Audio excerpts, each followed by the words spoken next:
Amém. Porque somos felizes com Jesus, não é verdade? E podemos adorar o Senhor. Você pode se assentar, querido.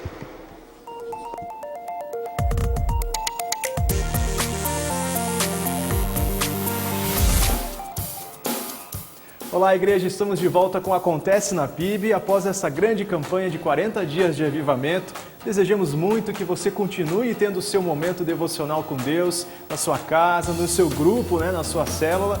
Mas agora você fica ligado, fica informado de tudo que está acontecendo na PIB. Welcome to Dragon Training.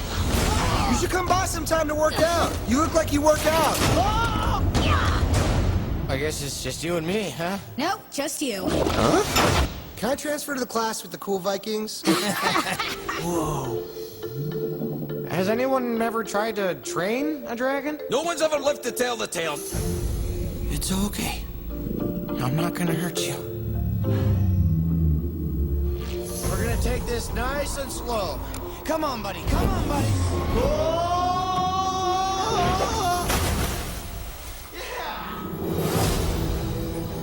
Get down! It's okay. You're just scared. Everything we know about them is wrong. Let me show you. Either we finish them, or they'll finish us. Fire! We don't have to fight them. Whoa. Cool.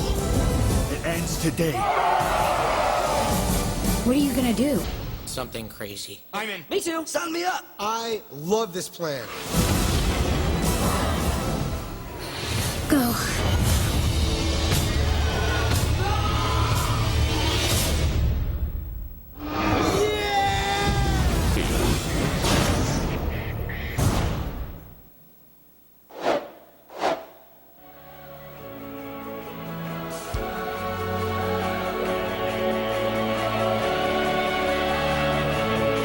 Os dias mais esperados do ano estão chegando. Aqui ou em qualquer lugar, todos precisam ouvir desse amor.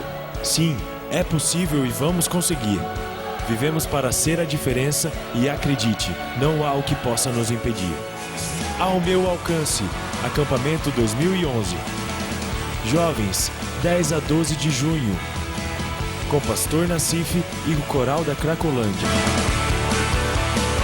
Adolis, 14 a 17 de julho, com Pastor João Emílio e Nana Chara, na Chácara Leão de Judá. Vagas limitadas, inscreva-se no nosso estande. Ao meu alcance, a vida é ao vivo e é agora.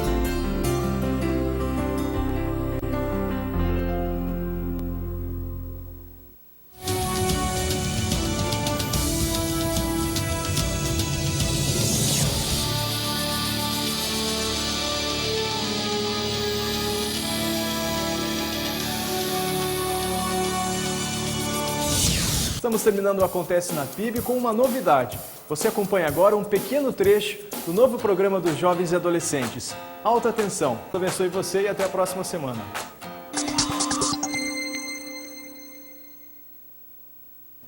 Meu nome é Joel Mozart, eu estudo design gráfico, trabalho como ilustrador, eu tenho um blog e eu sou cristão. Antes de ser cristão, eu era ateu. Tinha um cara que me tirava do sério, o meu irmão. Ele era preguiçoso, egoísta, mas numa coisa a gente concordava. Deus não faz sentido. Íamos almoçar, eu, ele, a nossa mãe. Quando nós estávamos sentando à mesa, ele disse: "Eu amo vocês." Eu só ri da cara dele. Achei que ele estivesse brincando ou que tivesse ficado louco. A gente começou a fazer mais coisas juntos. Foi natural que eu fosse à igreja assistir o batismo dele. Conheci também pessoas que gostavam ainda mais desse Jesus, que o amavam. Mas eu não podia ser uma delas. Então eu cheguei em casa, comecei a falar sozinho. Eu disse, eu não acho que exista um Deus, mas se existir, é onisciente, então está me ouvindo. É onipotente, então pode me fazer entender aquilo que não faz sentido. Se eu puder entender, se eu puder explicar, provar, então eu quero crer. Foi um sentimento completamente novo. É difícil de explicar, é impossível de entender, mas é maravilhoso de sentir. Eu era amado pelo Deus que eu havia rejeitado, então eu amei também. E a conclusão que eu chego é que a minha cabeça é pequena demais para que Deus caiba nela. Deus não faz sentido, porque Deus é o sentido. Tu és o sentido que me leva em nova direção. Eu fui redimido e transformado pelo teu perdão. Meu querer, meu viver, meu pensar, meu sentir. Eu mudei por você, pois morreste por mim.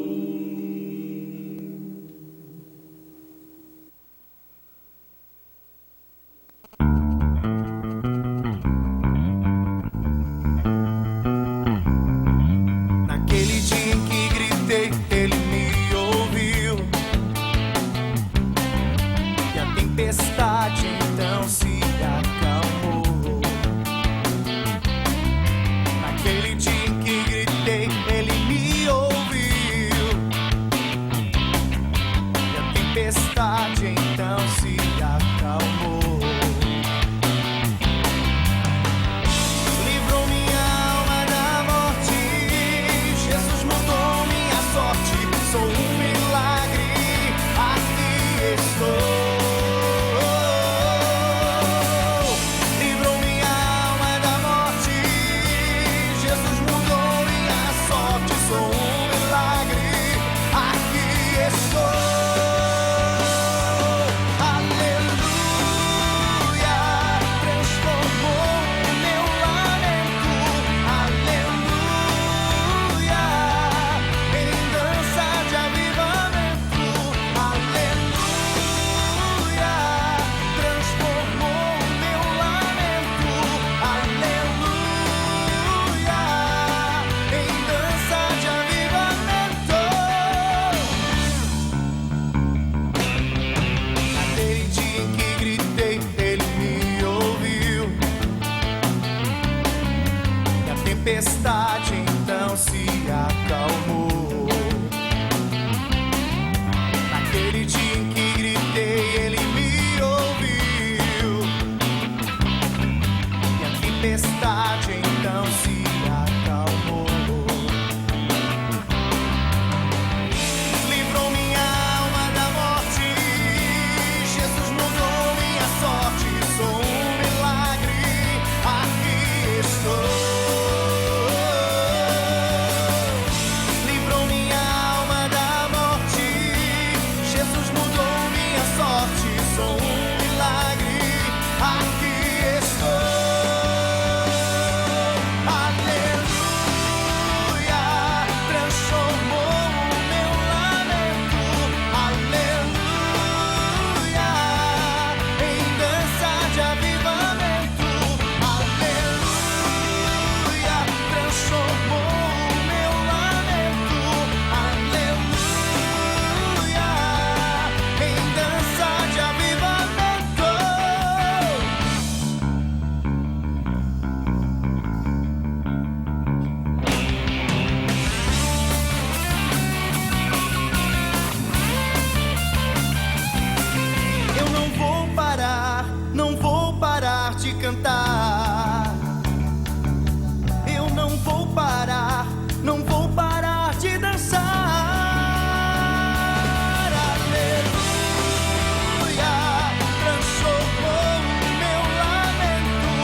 fazer um curso para dirigir esse púlpito, né? Mas que o púlpito é santo, né? Então tem que ser motorista santo também. Queria chamar a irmã Oscar, irmã Lenir, e também os bebês que serão apresentados nesta manhã. Eu não tenho o nome deles aqui. Obrigado. O Lucas e o Felipe. Os familiares todos podem vir também, para assim serem apresentados. Os papais Murilo, Cíntia e Fernando e Tatiane. E o irmão Oscar e a irmã Lenir. Então aí, 25 anos de casados, aí vem a família toda ali.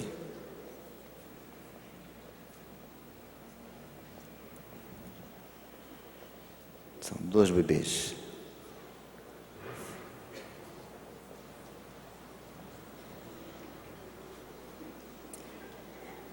Enquanto as famílias chegam, também é um pedido de oração aqui para a Dona Maria Aparecida. Ela está com um câncer bem complicado também.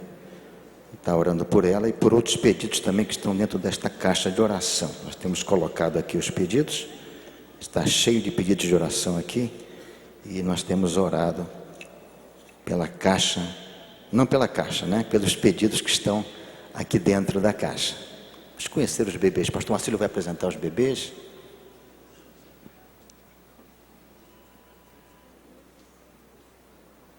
Esse aqui é o Lucas. É o Lucas. Olha como ele está quentinho aqui.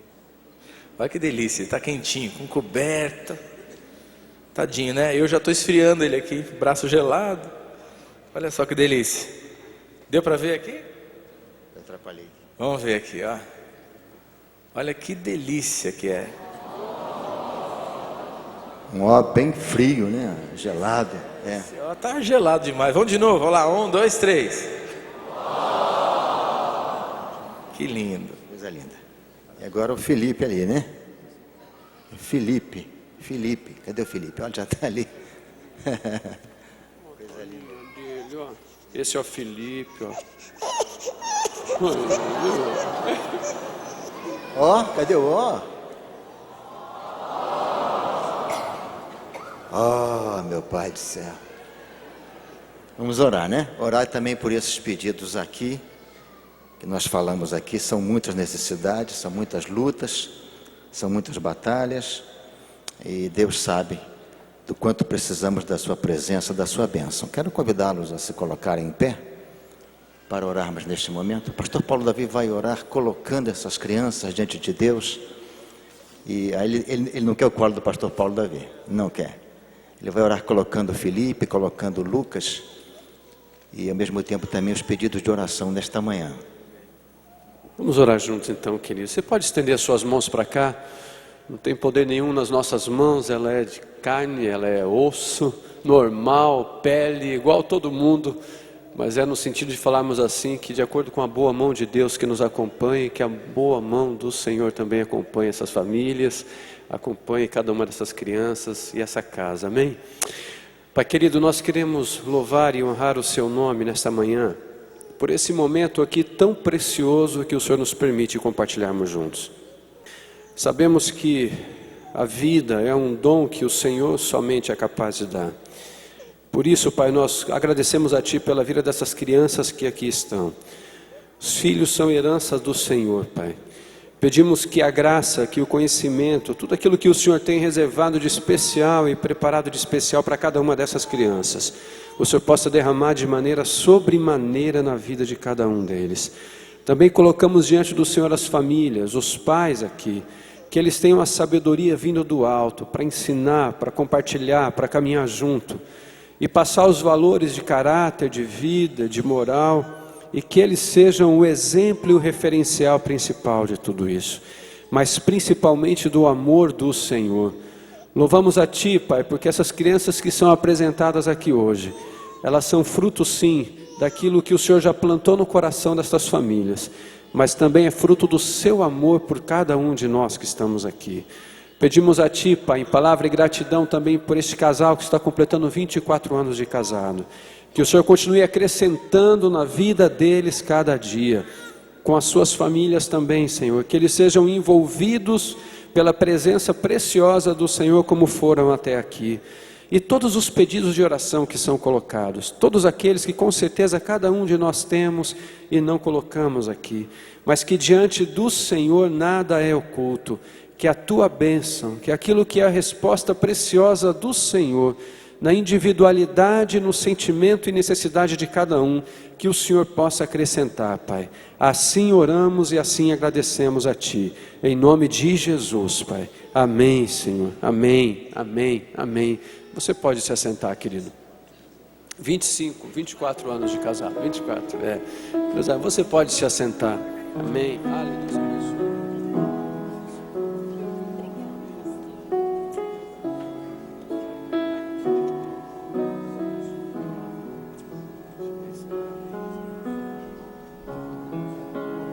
Amém. Nós continuamos juntos aqui, adorando, celebrando ao nome do Senhor. E você sabe que nós temos um alvo e nós temos uma meta para daqui a algum tempo. O que vai acontecer aqui em 2014, aqui nessa cidade? Me diga aí. Vai o quê? Vai acabar a construção, é isso aí, né? Dia 13 de maio de 2014, queridos. Eu dou graças a Deus, porque a gente não tem problema de olhar e ver que nada está sendo feito, né? Porque as coisas estão caminhando, as coisas estão trabalhando cada dia. O Nilson tem acompanhado de perto, nós temos caminhado nesse sentido de perto com a construção. São 7 ações diferentes que estão acontecendo, né, Nilson? Em toda a área aqui da igreja. Se você vem aqui durante a semana e você passa pelos corredores e você vai nos andares, você vê o processo todo da nossa construção caminhando. Mas nós temos um desafio muito grande aí para os próximos meses. Então, nesse tempo, que é tempo de dedicação, tempo de ofertar, tempo de dizimar, daquilo que é a tua fidelidade com Deus. Você que está nos visitando aqui hoje, ou está com a gente pela primeira vez, você vai perceber que nós não passamos recolhendo aí nos bancos. Cada um que é aquilo que é o seu sentimento de compromisso pessoal com Deus, ele sai do seu lugar, vem aqui, deposita aqui na frente, porque entendemos cada dia e todo o tempo, de acordo com o que a palavra de Deus nos ensina, que essa é uma ação voluntária. E se você assim o deseja fazer, você também pode ter essa mesma atitude, porque juntos celebramos ao Senhor, e juntos falamos ao Senhor que Ele é sim a razão de estarmos aqui, porque tudo vem dEle, tudo que temos, tudo que somos vem do Senhor, amém?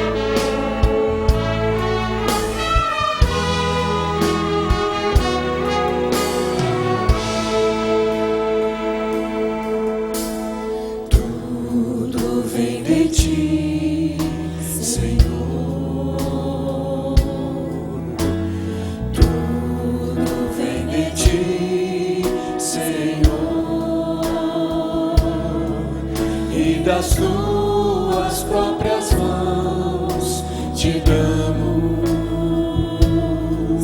e das tuas próprias mãos te damos. Vem de ti, Senhor.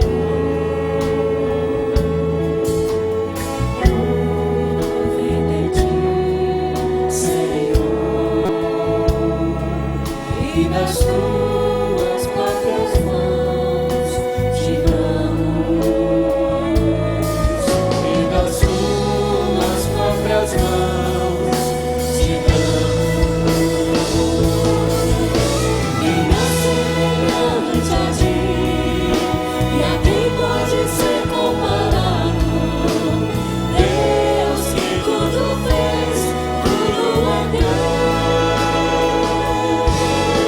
Quem é semelhante a ti, e a quem pode ser comparado? Deus que tudo fez, tudo é teu. Pode se colocando em pé novamente. Nós continuamos adorando ao Senhor, dizendo assim, reconhecendo que tudo vem de ti, Senhor. Tudo vem de ti, Senhor.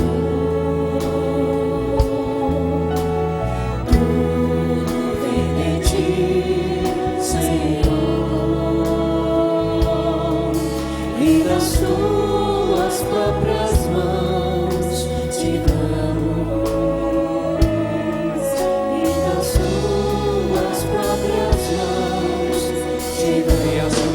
ti. Semelhante a ti, e a quem pode ser comparado? Deus que tudo fez, tudo é teu. Semelhante a ti, e a quem pode ser comparado? Deus que tudo fez, tudo é teu. Tudo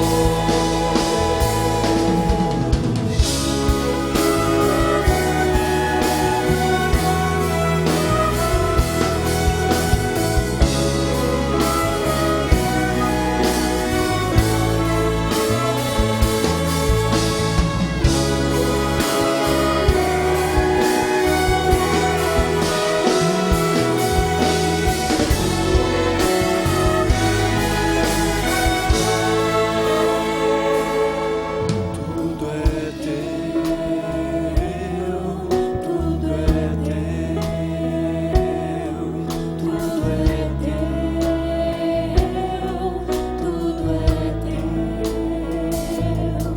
Tudo é teu,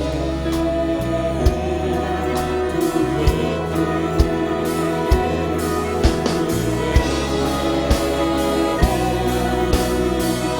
Eu sou teu, Senhor.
Tudo é teu, Senhor.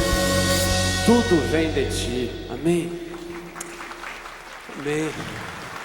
Louvado seja o Senhor. Essa canção ela é bem simples, a letra dela. Com certeza alguns de nós aqui crescemos ouvindo esta letra. Que digno és de glória, Senhor.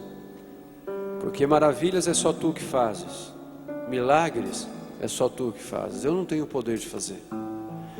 Se nós tivéssemos poder de realizar alguma coisa nessa terra, talvez nós iríamos realizar somente aquilo que trouxesse alegria e prazer para a nossa vida. Não é verdade? Pensa bem, não seria isso mesmo? Se você tivesse condições hoje e autonomia de realizar um milagre na sua vida, você realizaria. Mas eu e você somos todos limitados para isso.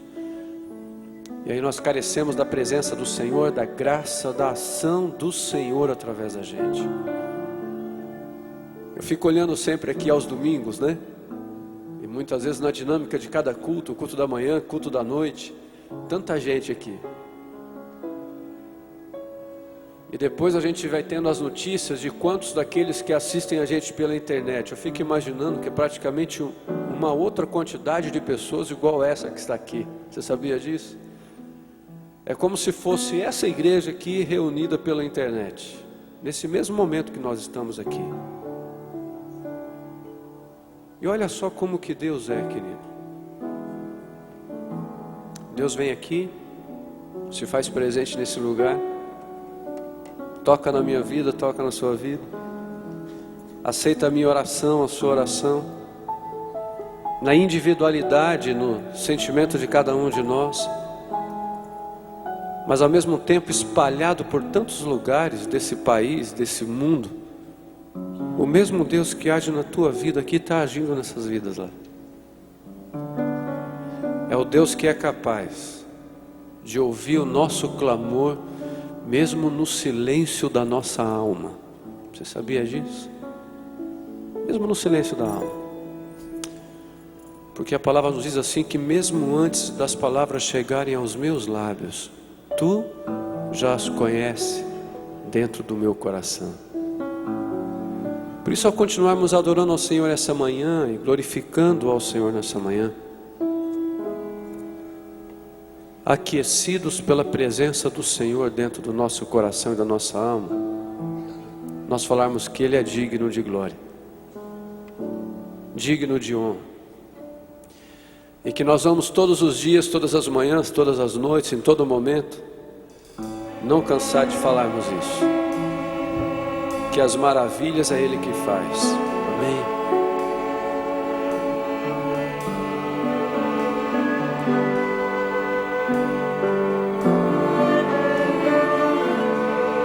Digno de glória. Você pode dizer assim: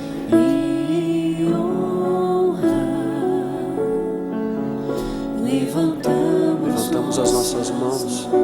Para quê? Digno de glória.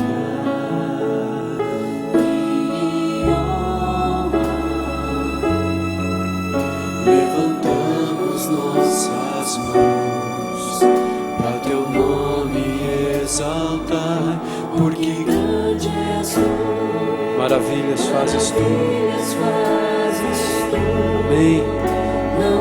Não existe outro igual a ti. Não há outro igual a ti. Que grande és tu. Maravilhas fazes tu. Não há outro igual a ti. Você imaginou se todas as tuas manhãs fossem assim? Poder começar amanhã e dizendo: Senhor, não tem outro igual a ti. O Senhor é digno de glória. Ao abrir os olhos, já poder cantar assim como essa manhã, nosso dia continuaria sendo também com a presença do Senhor preciosa. Amém. Digno de glória e honra. Levantamos nossas mãos para teu nome exaltar.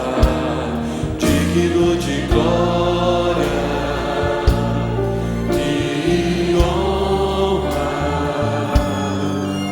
Levantamos nossas mãos para teu nome exaltar, porque grande és tu, maravilhas fazes tu, não há outro igual a ti, não há outro igual a ti, porque grande és tu, maravilhas fazes tu, não há outro igual a ti, não há outro igual, porque grande és tu, maravilhas fazes tu, não há outro igual a ti, não há outro igual a ti, porque grande és tu, maravilhas fazes tu, não há outro igual a ti, não há outro igual, porque grande és tu.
Amém. Não há outro igual a Ti, Senhor. Você pode se assentar.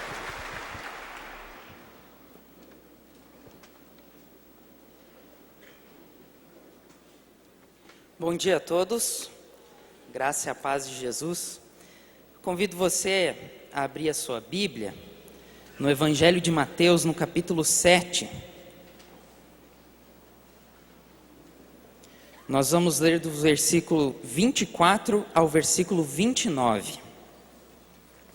E também queria recomendar a você que lesse no seu boletim, ou melhor, na sua revista PIB.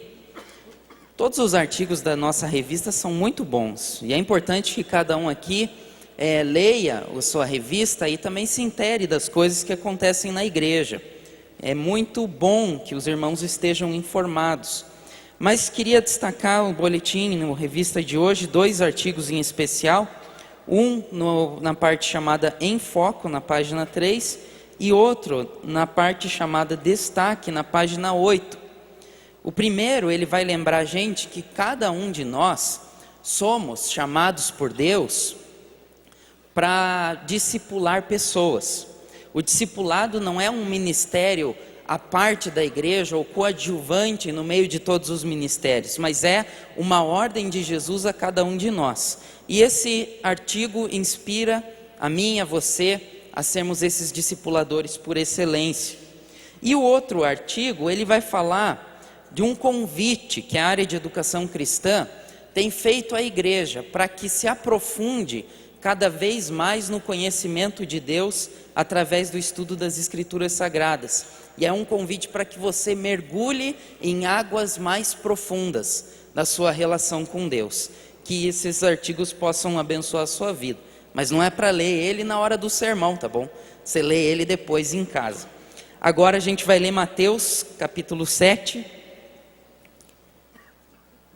versículos 24 a 29, que diz assim: Portanto, quem ouve estas palavras e as pratica, é como um homem prudente que construiu a sua casa sobre a rocha. Caiu a chuva, transbordaram os rios, sopraram os ventos e deram contra aquela casa, e ela não caiu, porque tinha seus alicerces na rocha. Mas quem ouve estas minhas palavras e não as pratica, é como um insensato que construiu a sua casa sobre a areia. Caiu a chuva, transbordaram os rios, sopraram os ventos e deram contra aquela casa, e ela caiu, e foi grande a sua queda. Quando Jesus acabou de dizer essas coisas, as multidões estavam maravilhadas com o seu ensino, porque ele as ensinava como quem tem autoridade e não como os mestres da lei. Vamos orar a Deus mais uma vez? Senhor, a gente está na Tua casa, na Tua santa presença. É um privilégio, Pai, abrir a Tua palavra e poder meditar nela, Deus. E Deus, a gente quer reconhecer toda a nossa limitação, Deus, e a nossa dependência de Ti. Se não for o Senhor construir as nossas vidas e as nossas casas, nós estaríamos perdidos. Obrigado porque o Senhor tem um plano maravilhoso para cada pessoa aqui presente. O Senhor tem um plano especial para cada família, para cada lar aqui representado. E que o Senhor mesmo fale aos nossos corações nessa manhã, Pai. Esconde esse pregador atrás da Tua cruz e que tão somente a Tua voz, Teu poder, os Teus milagres sejam percebidos aqui nesta manhã e por toda a nossa vida. Oramos assim no nome santo de Jesus. Amém. Amém. Uma das características das formas que a Bíblia é escrita é a forma da metáfora. A metáfora ela inclui verdades espirituais através de comparações com fenômenos da natureza, com situações do cotidiano, e através da metáfora, que se torna algo bem palpável para o nosso entendimento, nós podemos compreender verdades espirituais profundas e abençoadoras para a nossa vida. A metáfora faz parte da linguagem bíblica desde o Antigo Testamento, passando por todo o Novo Testamento. Jesus foi um dos grandes mestres das metáforas na Bíblia. E nesse texto que nós lemos, ele usa uma metáfora preciosa. Ele vai utilizar a metáfora da casa, utilizando a ideia da construção de uma casa, para poder ensinar para cada um de nós que aqueles que constroem a sua vida, dedicam o seu tempo, entregam os seus lares, percebem a realidade de Deus à sua volta e consideram Deus como uma pessoa presente e atuante na sua vida. Essas pessoas, através dessa metáfora da casa, Jesus estava dizendo que seriam abençoadas por Ele. Ele estava dizendo que aqueles que constroem a sua vida, que dedicam os seus lares, segundo as suas palavras, é a expressão do texto, essa casa jamais ruirá. Não vai ter tempestade alguma que possa destruir ou derrubar essa casa que está alicerçada sobre a rocha, que são as palavras de Jesus. Esse é o ensino do texto. Deus quer que cada um de nós sejamos pessoas realizadas nele. Deus tem um sonho que cada pessoa possa constituir uma família, possa constituir um lar, segundo os seus padrões, segundo o seu coração, um lar abençoado. E a gente tem percebido na nossa sociedade, na nossa cultura, que existem inúmeras artimanhas do maligno para destruir a intenção e a bênção de Deus de formar lares e famílias saudáveis e famílias segundo o seu padrão. É importante a gente perceber nos jornais, nas revistas, na dinâmica do nosso dia a dia, que o diabo tem arquitetado um plano todo sutil para minar a bênção de Deus nas nossas casas. Se você parar para pensar um pouquinho, muitas vezes o diabo acaba entrando em pequenas brechas no seu lar, na sua casa, às vezes até na sua vida, por pequenas coisas do dia a dia. Palavras que você fala, programas de televisão que você assiste, às vezes você concorda com alguns conceitos, alguns pensamentos que não são condizentes com os pensamentos de Deus. Às vezes a sua conduta é contrária aos ensinamentos bíblicos e essa artimanha maligna de destruição dos lares começa a entrar na dinâmica do seu dia a dia.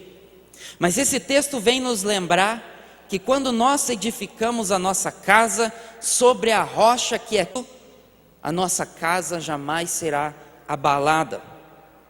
Por isso, quando a gente olha para a figura da casa, essa figura que denota o ambiente onde nós podemos ser nós mesmos, onde a gente pode se sentir aconchegado. Casa é assim, né?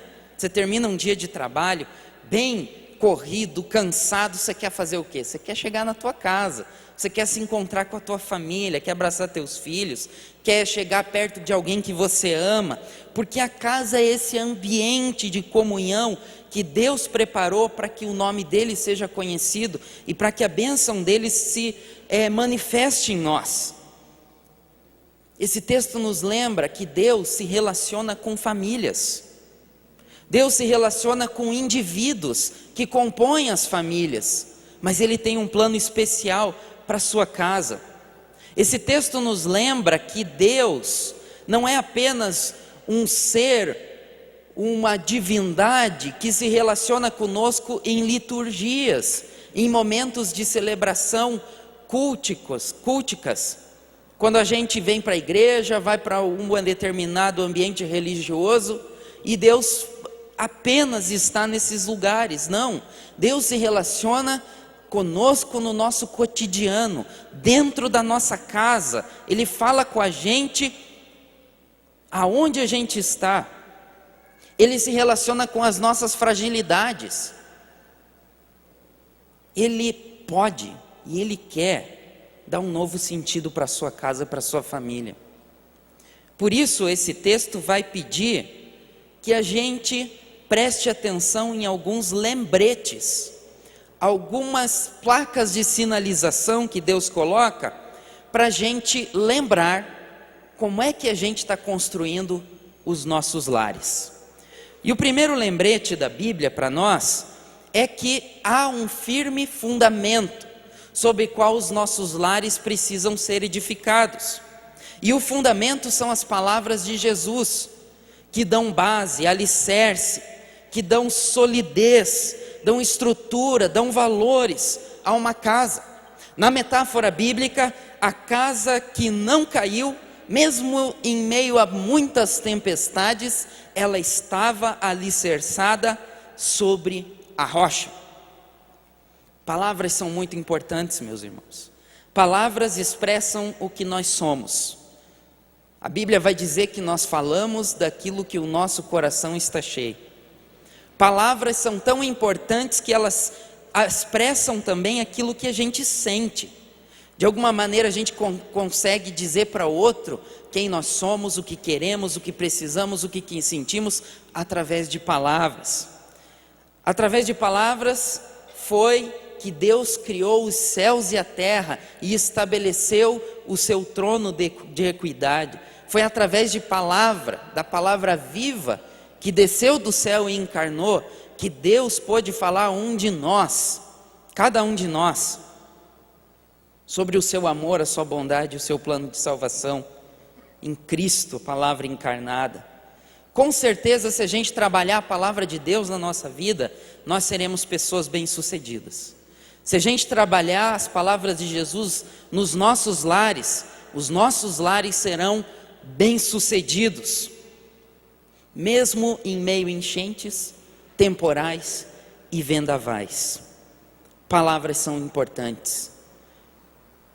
Dependendo daquilo que nós fazemos com as nossas palavras, isso vai determinar o curso de muitas vidas. Tem uma estatística americana que diz que um americano fala cerca de 30 que ele tem cerca de 30 conversas por dia. 30 conversas. E que se fizesse uma listagem dessas 30 conversas que uma pessoa, segundo essa pesquisa, poderia ter por dia, dariam para ser escritos cerca de 800 livros de mais de 600 páginas. Já pensou quanto que fala a pessoa? Dizem inclusive que um homem tem mais ou menos assim a capacidade de falar até umas 5.000 palavras por dia. E a mulher, dependendo, pelo menos 25.000 palavras. Que bom que tem um monte de mulher no retiro, assim elas não acham estranho essa anedota, Mas a verdade é que palavras são importantes e elas estão na nossa vida. E a gente precisa lembrar de um outro mestre das metáforas, Tiago, que vai nos ensinar no capítulo 3 do seu livro, que a palavra tem poder. Você sabia disso? A palavra tem o poder de amaldiçoar. A Bíblia vai nos dizer que Jesus, quando viu uma figueira estéril, ele a amaldiçoou a figueira e aquela figueira morreu. O Tiago vai nos ensinar ainda que as palavras têm o poder de destruir. Parece um fogo, parece um veneno de um animal peçonhento. E quantas vezes nós já não destruímos a alma de pessoas que amamos através de palavras venenosas? Às vezes, os nossos lares, eles estão, ao contrário do que nos indica a metáfora da casa, nossa casa está permeada de palavras peçonhentas. Lares onde imperam a crítica, os palavrões, as difamações, as acusações, as futilidades nas conversas. E lares que têm como base palavras venenosas, palavras destruidoras, não permanecerá em meio às tempestades. Se na tua casa você tem falado palavras de maldição, tome muito cuidado, porque isso pode significar que o alicerce dela não seja a palavra de Jesus, porque a boca fala do que o coração está cheio. Mas lembra que as nossas palavras também podem abençoar, podem dar direção.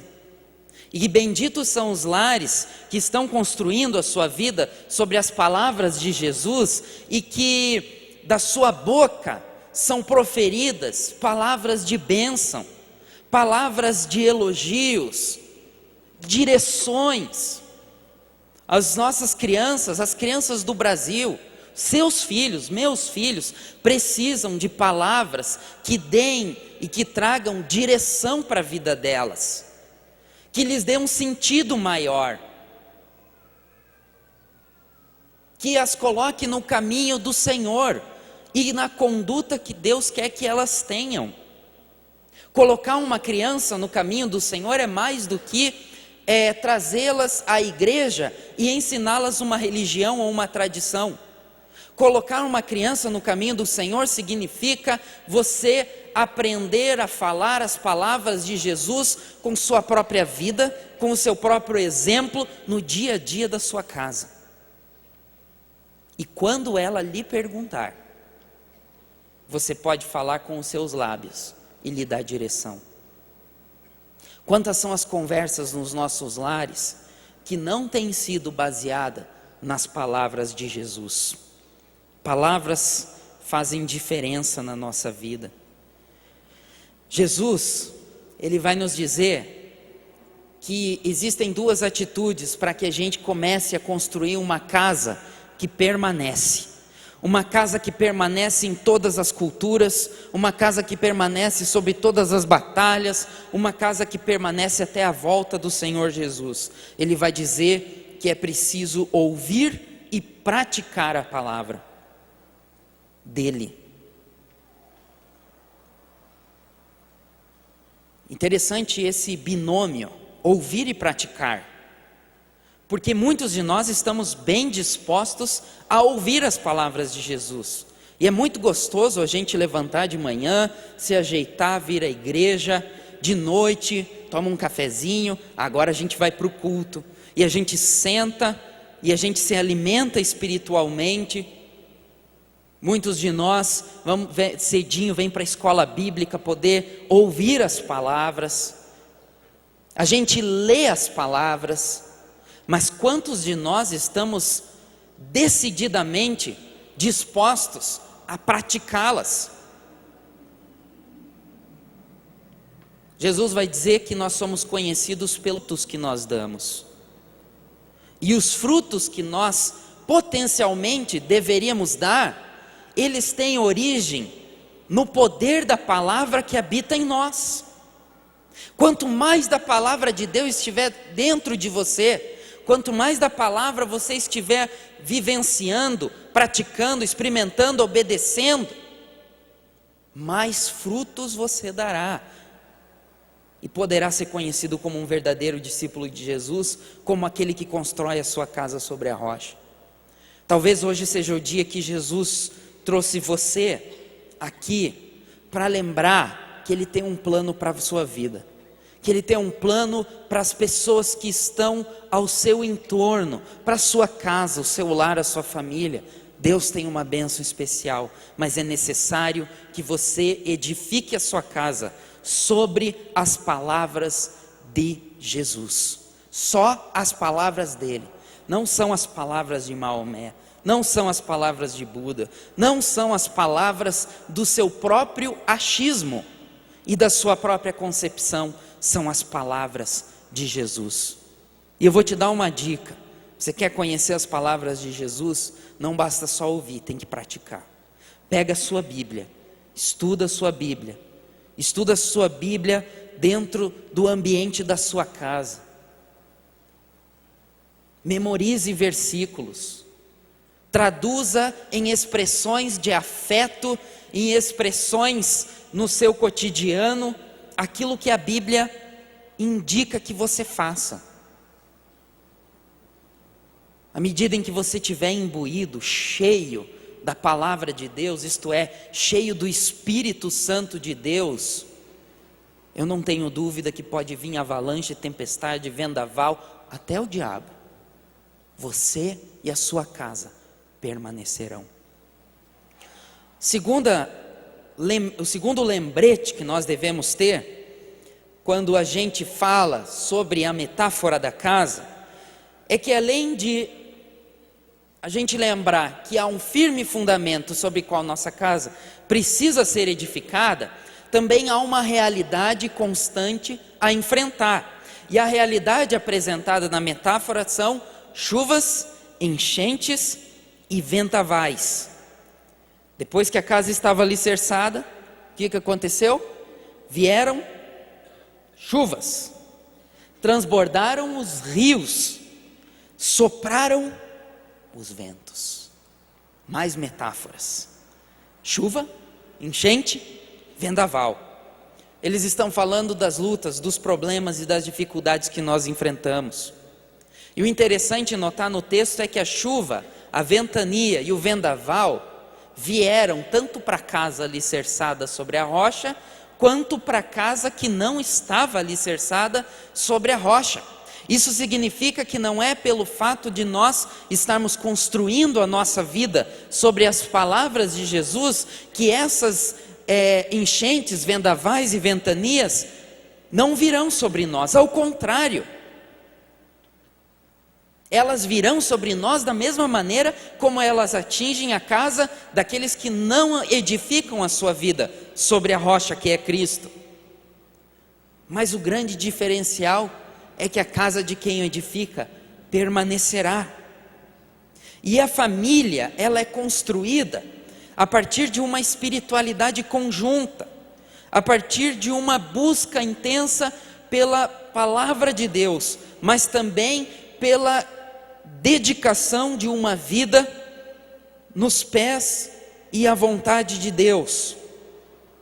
A metáfora da casa vai mostrar para nós que a realidade familiar, que a realidade da vida, que o cotidiano dos servos de Deus, por muitas vezes, são difíceis, são complicadas, precisam ser tratadas, construídas, precisam ser protegidas. E é interessante que cada um de nós, independente da época, independente do tipo de fé que a gente tenha, sofreremos problemas, enchentes, vendavais, lutas na nossa casa. Eu gosto de pensar que a água das chuvas, que a água dos rios que transbordam, que o poder do vento, eles são forças extremamente poderosas. Você sabe que o vento, quando ele é canalizado, quando a sua força é dispensada para um determinado fim, através da energia dos ventos, ele produz força. A força dos ventos produz energia eólica. A água, das maiores forças, se não a maior força que existe, é a força hidráulica.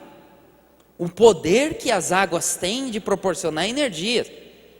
Uma usina hidrelétrica, por exemplo, ela tem o poder de distribuir energia elétrica para toda uma região gigantesca do nosso planeta. E se às vezes algumas turbinas lá, alguns motores das usinas, eles dão uma pifada, isso dá um caos gigantesco, porque aí a gente não consegue ficar sem eletricidade.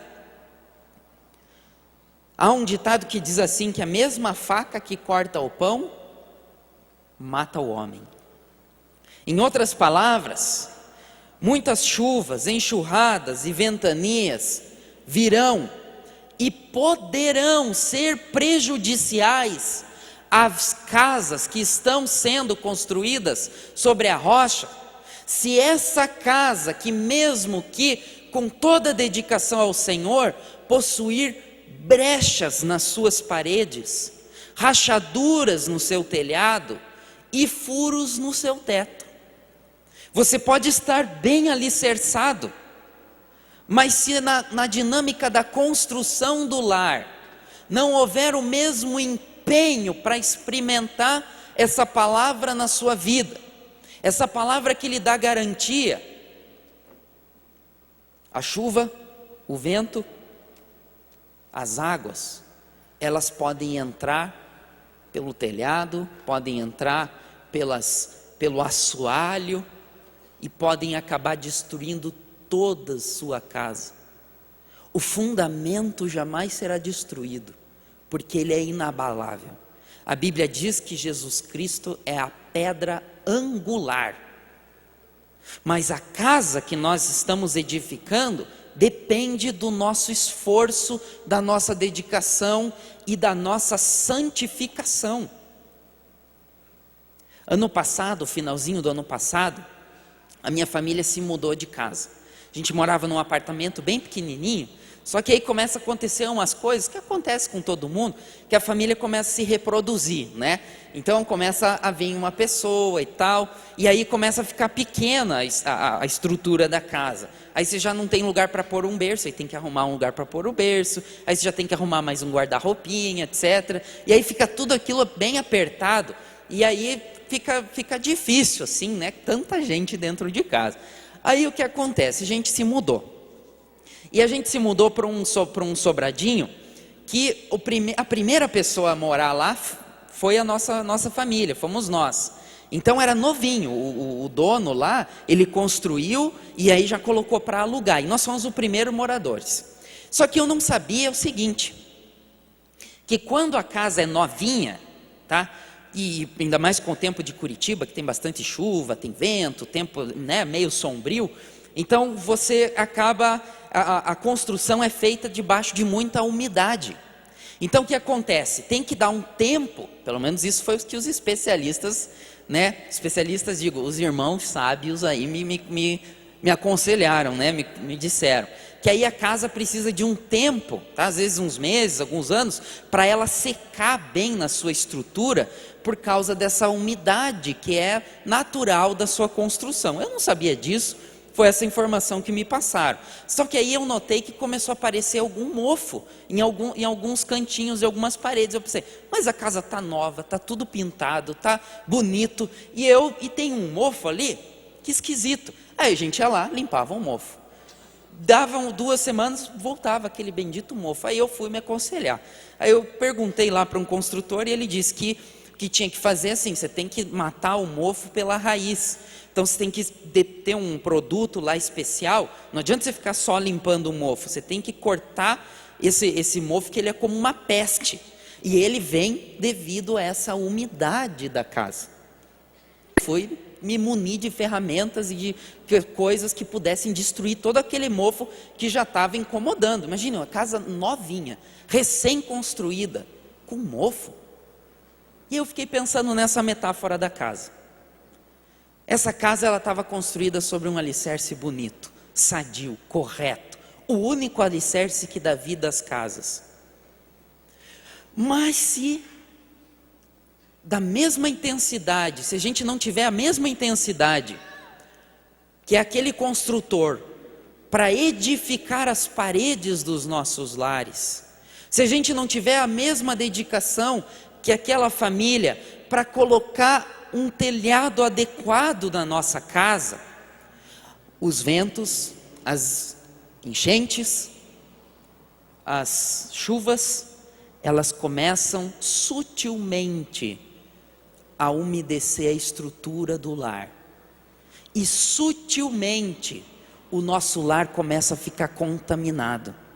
Sutilmente o nosso lar começa a apodrecer e a ruir. A Bíblia vai nos dizer, lá em 1 Coríntios, capítulo 13, que o telhado da vida é o amor. Essa é a expressão na Bíblia grega. Uma casa que não tem amor, uma casa que não está construindo telhas de amor que protegem, que livram das chuvas fortes, é uma casa vulnerável. Como é que está o amor na tua casa? Como é que está o afeto, o carinho? o abraço, a proteção. O abraço é um símbolo de proteção. Tem pais e mães que talvez não sejam tão carinhosos quanto às vezes a gente gostaria que fosse. Mas você tem protegido a sua casa e dedicado todo o seu amor. A Bíblia vai dizer que a maneira de um marido amar a sua família é uma maneira sacrificial, da mesmo modo como Cristo amou a sua igreja. Marido, você tem se colocado sobre a sua família para protegê-los de todos os ataques do inimigo? Ou é você que ataca a sua família? Porque o grande problema das casas não é, especialmente as casas cristãs, não é a força que vem de fora, mas é a tragédia que vem de dentro para fora, que pode destruir o telhado do amor. A Bíblia vai nos ensinar que o fundamento é Cristo, mas as paredes onde a gente vai edificando, o ambiente onde a gente convive, é o perdão. O perdão é como uma chave que abre portas, e uma casa que não tem perdão, uma casa onde não se falam dos problemas e onde não existe o perdão das dificuldades, é uma casa que vai sendo trancada, que vai sendo, onde as pessoas vão se isolando cada um no seu canto e não há comunhão. E quando cada um começa a se isolar no seu canto, segundo essas metáforas, a gente pode dizer que vão abrindo brechas e rachaduras nas paredes dos corações. E um coração rachado se torna uma presa fácil da amargura. Muitos filhos não estão obedecendo a palavra de Deus hoje porque têm o coração amargo para com os seus pais. Muitos casais não estão os dois juntos na igreja, numa vida dedicada a Cristo, porque um deles está com amargura no seu coração. E Jesus veio para os lares justamente para abrir as portas do perdão, da reconciliação e para nos fazer ministros dessa mesma graça que nós recebemos. Hoje é o dia de pedir perdão para alguém que você feriu no seu lar. Hoje é o dia que você tem para pedir perdão a Cristo pelos pecados que você tem cometido dentro da tua casa. E isso vai ser uma bênção. Pode ser difícil, doloroso, tocar em feridas, mexer em rachaduras, nem sempre é fácil. Mas é o único meio, e é o meio mais saudável, para que abram-se as portas e haja uma convivência abençoada na tua casa, no teu lar. Que haja uma convivência abençoada entre você e Deus. E, além do telhado que é o amor, das paredes que são o perdão, das portas, o assoalho que você coloca sobre o fundamento é o acordo. Lá em Amós, um texto poético muito bonito, tipo uma metáfora, vai dizer: por acaso andarão dois juntos, se não houver acordo? E aí, a metáfora da casa nos lembra que é preciso ter acordo dentro de casa. E o acordo ele vem, é necessário, porque nós somos diferentes. Cada um tem um temperamento diferente, tem uma percepção da vida diferente, tem experiências diferentes, e é a partir desse diálogo entre alma, é um diálogo que coloca certos limites, um diálogo de amor que permite que um faça parte da vida do outro, é que nós fundamentamos acordos. Tem casa, por exemplo, é difícil entender isso, que o marido é corintiano e a mulher é palmeirense. É difícil entender isso. E aí você olha para a casa deles, é abençoada demais. E os filhos são paulinos, aí é estranho, né? Porém, a casa onde há acordos, há paz. E aí você pode levantar e olhar para o seu cônjuge e dizer: a paz do Senhor, eu te abençoo. Porque há acordo. Você pode olhar para os seus filhos e colocar a mão na cabeça deles e orar por eles e ler as histórias da fé, porque há acordo. E uma casa onde há acordo, há amor e há perdão. E está protegida não só de fora para dentro, mas está protegida e preservada de dentro para fora, contra o mofo, o bolor que as chuvas podem causar.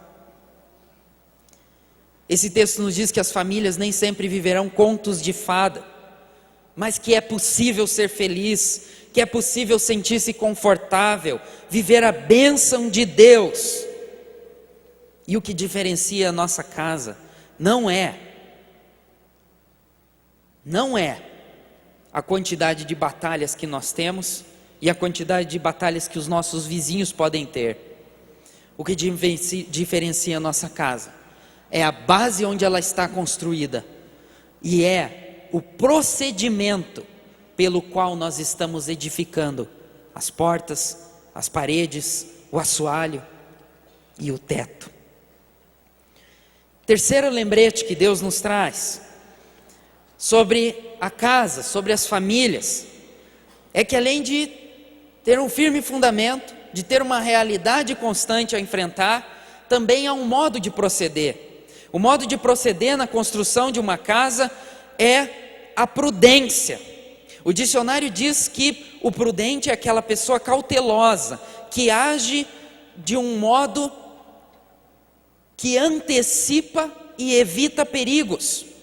O contrário do prudente é o insensato. É aquela pessoa que tem falta de senso, que é demente. Significa o contrário do bom senso. E o texto bíblico está dizendo para a gente que cada um de nós, na construção da nossa casa, devemos ser pessoas sábias. Quem era o construtor da casa? Você sabe o nome dele? Se você olhar o texto com toda a cautela, não diz o nome dele. Era um cidadão anônimo, mas ele era conhecido pela sua sabedoria ou prudência.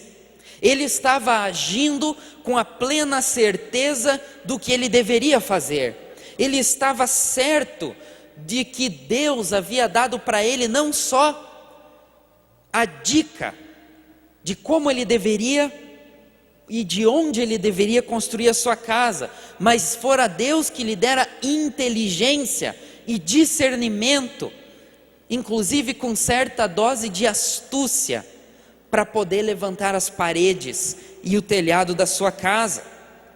Jesus disse que nós deveríamos ser como pessoas simples. Lembra do texto? Simples como a pomba, mas prudentes como as serpentes. Isso que significa ser sábio. É exatamente isso que significa quando nós nos colocamos numa empreitada de amor na construção dos nossos lares. A gente depende de Deus, a gente depende dos recursos de Deus para nós. E a gente começa a descobrir que a sabedoria, ela é comprovada, segundo Mateus capítulo 11, versículo 19, pelas obras que a acompanham. Você exerce sabedoria no seu lar? Você tem exercido essa prudência com uma certa dose de astúcia para construir a sua vida sobre a rocha, para construir a sua família nos caminhos de Deus? No passado houve uma mulher chamada Susana, que representa milhões de pessoas que usaram de sabedoria na construção do seu lar. Susana nasceu na Inglaterra, meados do século XIX, e ela vivia naquele contexto onde a mulher não tinha muita voz na sociedade. Ela era simplesmente a gerente do seu lar, a esposa, a mãe. E uma das vezes que Susana teve que tomar uma atitude na sua casa de sabedoria, foi quando o seu marido, que era um pastor, ele teve que viajar E naquele tempo, você sabe, não tinha avião, eles pegavam o cavalo até o porto mais próximo da região, e do porto eles embarcavam num navio e passavam às vezes meses dentro de um navio até chegar no seu destino, fazer a sua obra e voltar. E aquele pastor era um missionário, e nesse trabalho itinerante ele ficava muitos meses fora de casa. E Susana precisava fazer um negócio, ela precisava ensinar os filhos a andar no caminho do Senhor. E aí o que ela fazia? Todo dia ela fazia um culto doméstico, ela fazia um momento familiar de oração, de leitura da Bíblia, eles cantavam hinos, eles decoravam e memorizavam versículos, era um tempo precioso. A história conta que Susana, além de ser uma excelente educadora cristã, ela também era uma mulher de fibra com os seus filhos. Então a história conta que os filhos levantavam cedinho para ter aula de matemática com ela, porque os pobres naquela época não tinham acesso às escolas. Então era ela que ensinava matemática, ela ensinava português não, inglês, no lugar era inglês, aqui é português, mas ela ensinava as ciências daquele tempo para os seus filhos. E ainda de noite, depois que ela colocava cada um para trabalhar, um tirava o leite da vaca, o outro pegava o ovo das galinhas, todo mundo ajudava no contexto do lar, terminava tudo, todo mundo de banho tomado, fazia uma filinha assim, ela penteava o cabelinho de cada filho, agora é a hora do culto. Só que um dia, um vizinho ficou sabendo que ela fazia esse culto. E aí o vizinho perguntou: você não pode ficar com as minhas crianças também, nesse cultinho? Ela falou: eu posso, não tem problema nenhum. E aí o vizinho trouxe os filhos.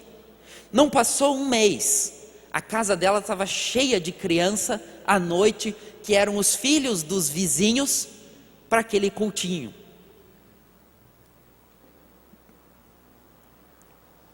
Passado mais um tempo, e o marido estava em viagem,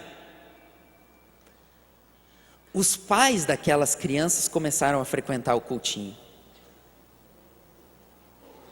Conta as histórias que ela chegou a ter 200 pessoas no seu culto doméstico. Quantas pessoas tem no seu culto doméstico? Ela tinha 200.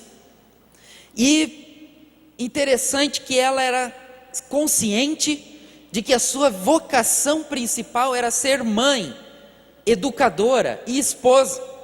E um dos vizinhos acrabunhados lá conseguiu contatar o marido dela lá do outro lado do mundo e disse: tua mulher está fazendo culto com mais de 200 pessoas, isso é jeito de uma mulher cristã proceder? 200 pessoas dentro de casa, tem homem, tem mulher, tem criança, tem gente estranha, você vai permitir uma coisa assim? E o marido, com muita angústia no coração, escreveu uma carta para ela pedindo que ela parasse com aqueles cultos, difamar a família e para preservar aquela casa.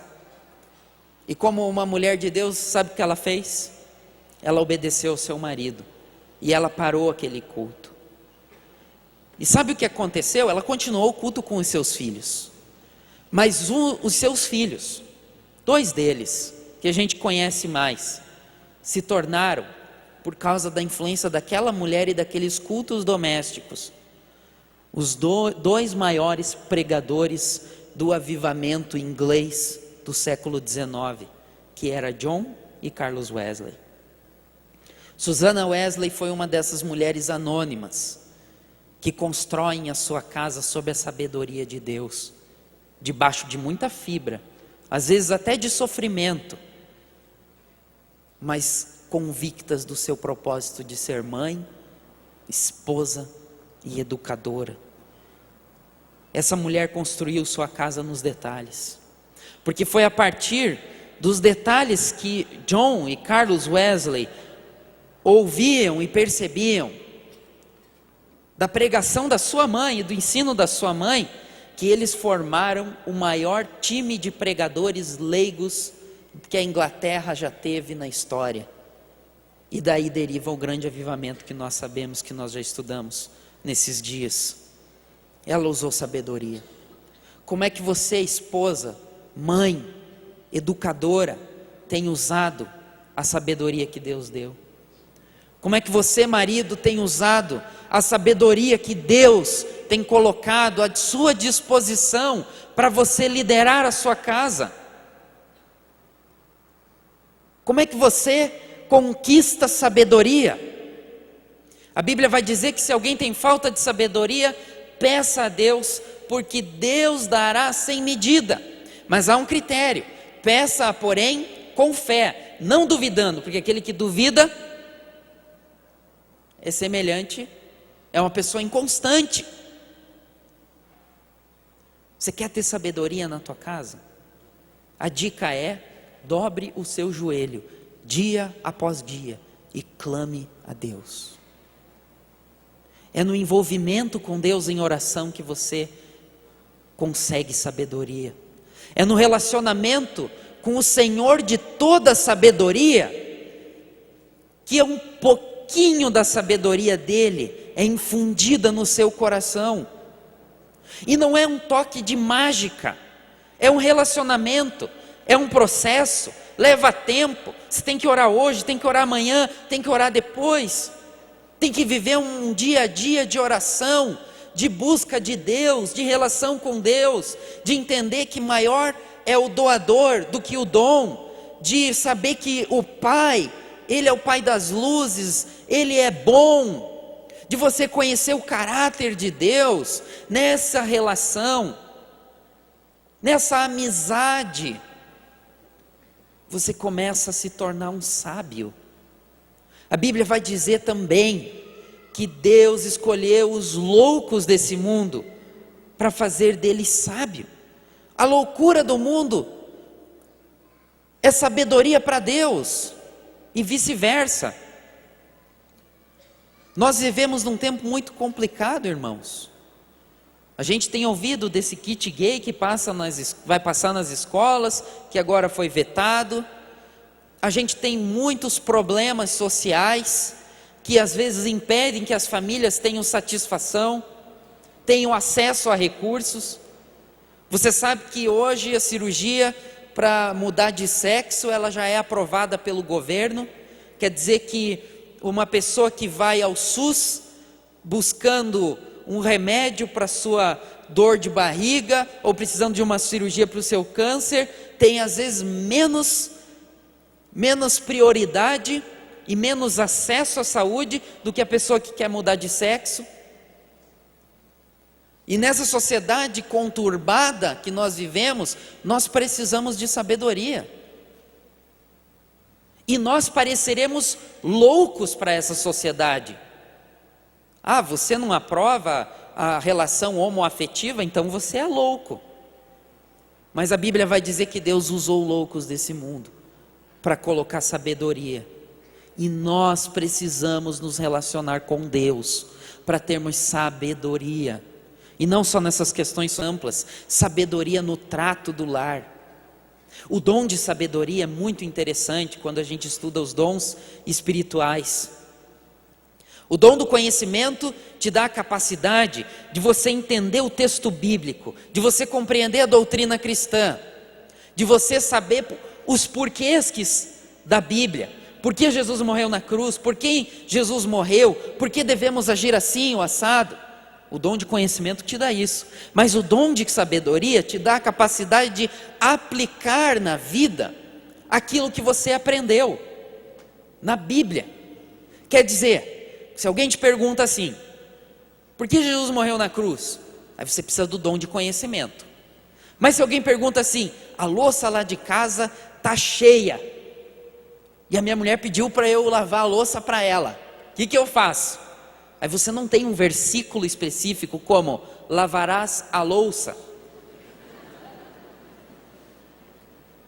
Mas aí você precisa o quê? Sabedoria de Deus para aplicar o conhecimento. É isso que a gente precisa, irmãos. Porque assim nós vamos confundir os pseudo-sábios desse mundo com a nossa pseudo-loucura. E nós vamos poder ser fiéis a Deus e viver em lares sólidos, lares que não são destruídos. Fica de pé, vamos orar a Deus. essa nossa oração, nessa manhã, é pelas nossas famílias. É uma oração pela sua casa. Mas a melhor pessoa para orar pela sua casa é você mesmo. Você deve orar pelos problemas da sua casa. Você sabe quais são. Você deve orar pelas pessoas que você ama que estão na sua casa. Você conhece elas. Você deve orar por sabedoria, para se relacionar bem com elas, para amá-las, para ter acordo com elas. Mas em primeiro lugar, lembre-se que você só será bem-sucedido e a sua oração só terá uma resposta efetiva se você tomar uma decisão certa, que é colocar toda a sua casa no altar de Deus, isto é, alicerçar a sua casa sobre a rocha, que são as palavras de Jesus. Sua casa tem Jesus? Você já tem Jesus? Jesus é o dono do seu coração? Jesus é que fundamenta a sua vida? É Jesus que dá a perspectiva da tua existência? É Jesus que dá o sentido para a sua casa? É Jesus que é o Senhor e dono de todos os seus bens e de todos os seus familiares? Se não, hoje é o dia de tomar uma decisão ao lado de Cristo. Você já tomou uma decisão ao lado de Cristo? É preciso praticar a palavra. É muito melhor ser um praticante da palavra do que um ouvinte. Porque quando a gente pratica a palavra, nós temos acesso às bênçãos de Deus. Quando a gente pratica a palavra, nós temos acesso às experiências com Deus. Quando a gente pratica a palavra de Deus, quando ela está consumindo o nosso pensamento, quando ela está viva nas nossas atitudes e na nossa conduta, nós podemos confiar nas promessas de Deus, na fidelidade de Deus. Há uma promessa implícita no texto. Quando a gente se torna ouvinte e praticante da palavra de Deus, a nossa casa não cai, não cai. Eu também convido você a orar por pessoas, famílias que estão ao seu redor que não conhecem a Jesus. Mas queria orar também pela sua família, para que haja consolo e paz na tua casa. Às vezes a gente se assusta quando vêm as tempestades. Meu amigo, as tempestades elas vêm e vão, mas a maneira como você constrói a sua casa jamais passará. Por isso você pode instruir seus filhos no caminho do Senhor, que eles jamais sairão dele. É tempo de orar nossas famílias. Curva sua fronte e ore. Clame a Deus.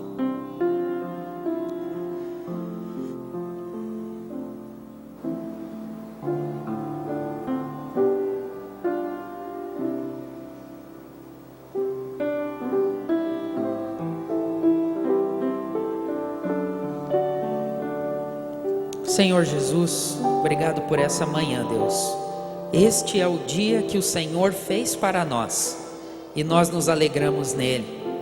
O Senhor está à nossa frente, o Senhor está ao nosso lado, o Senhor está dentro de nós.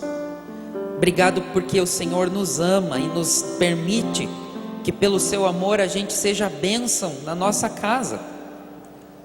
Senhor Jesus, nessa hora nós refletimos na tua palavra, mas queremos também entregar a nossa adoração a ti, clamando: salva os nossos lares, cura as nossas feridas, transforma o nosso pranto em alegria.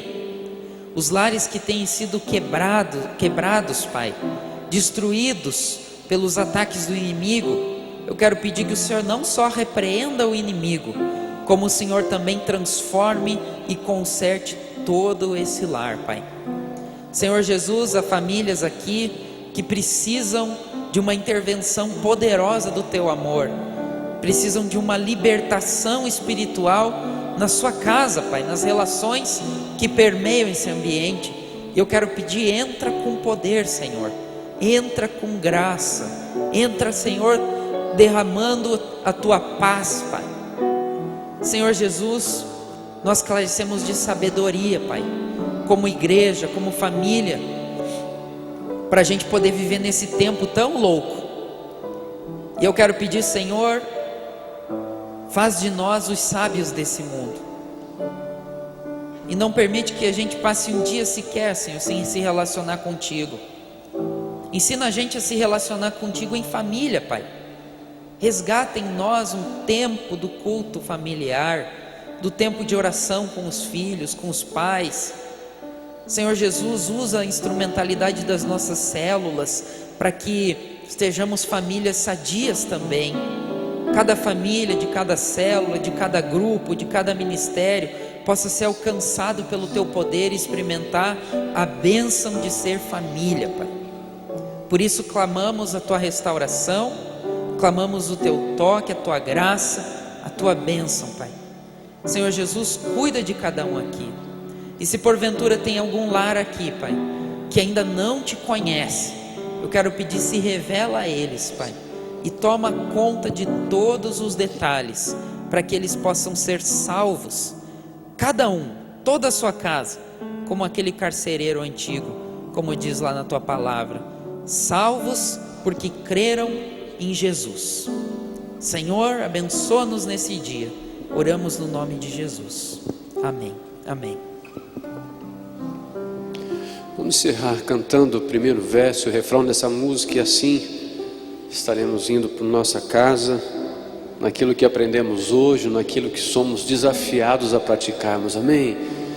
Se paz a mais doce que der desfrutar, se dor a mais forte sofrer, ou seja o que for, tu me fazes saber que feliz com Jesus sempre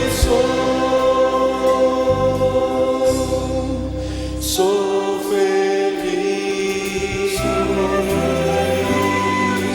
com Jesus, sou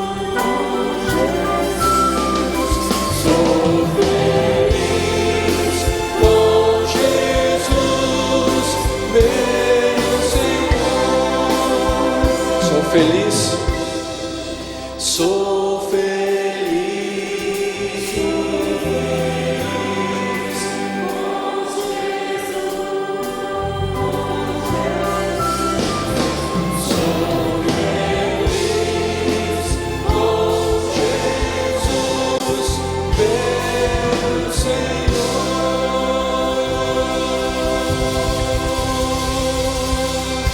Amém, amém, amém. Você vá na graça do Senhor Jesus, querido. Se você viu esse papelzinho dentro da sua revista do Louvação, vamos começar a precisar de voluntários a partir de agora para nos ajudar no Louvação. Então você pode preencher e entregar na recepção lá, e depois nós entraremos em contato com você. Que Deus abençoe a sua vida e alcance com a sua graça, amém.